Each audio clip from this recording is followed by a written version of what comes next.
নমস্কার বন্ধুরা, আবার রান্নাঘরে চলে এলাম। আজকে রান্না করছি মাংস দিয়ে ইস্কুস। এটাকে ইস্কুস বলে।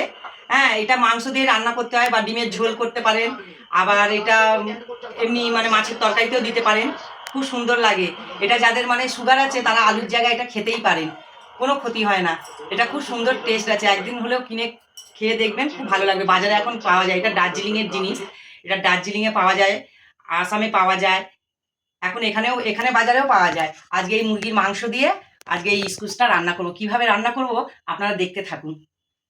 এইভাবে ছাড়িয়ে নেবেন, ইস্কুসটাকে এইভাবে ছাড়িয়ে নেবেন।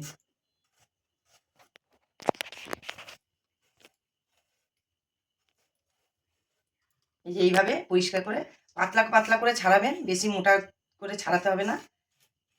এইভাবে এরকম পাতলা করে ছাড়িয়ে নেবেন।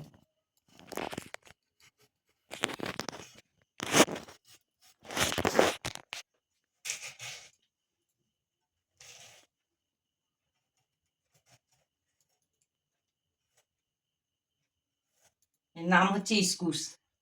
দেখুন, এইভাবে ছোট ছোট করে এরকম করে আলুর মতো টুকরো করে নেবেন। খুব টেস্ট হয় মাংসের তরকারিতে।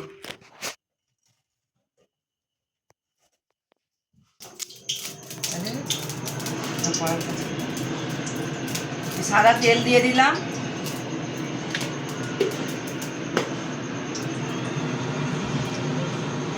এই যে বন্ধুরা, ইস্কুস দিচ্ছি।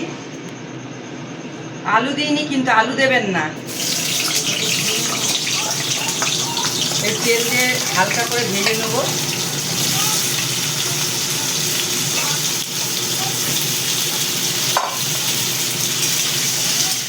এই যে বন্ধুরা, এরকম করে ভেজেছি, বেশি লাল করার দরকার নেই। এই মাংসটা দিয়ে দিলাম।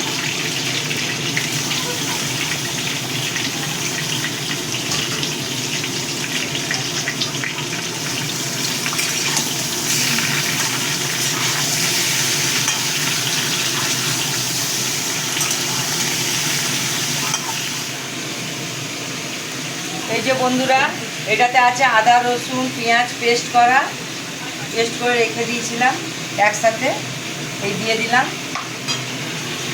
আর এখানে আছে হলুদ, পরিমাণ মতন লঙ্কা, যে যেরকম ঝাল খায়।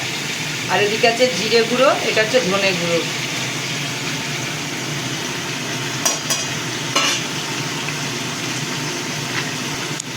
পরিমাণ মতন নুন দিলাম।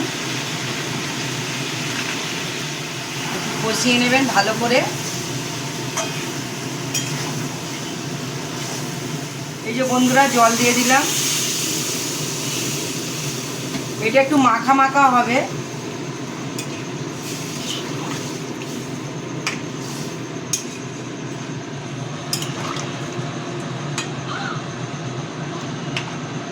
দিয়ে ফেলেছি, এবারে এখানটা চাপা দিয়ে দিলাম।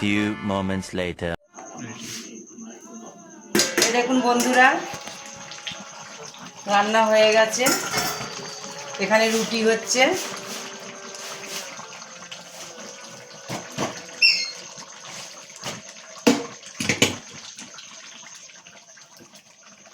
এই হয়ে গেল। এই যে পুরো সেদ্ধ হয়ে গেছে। গ্যাস অফ করে দিলাম।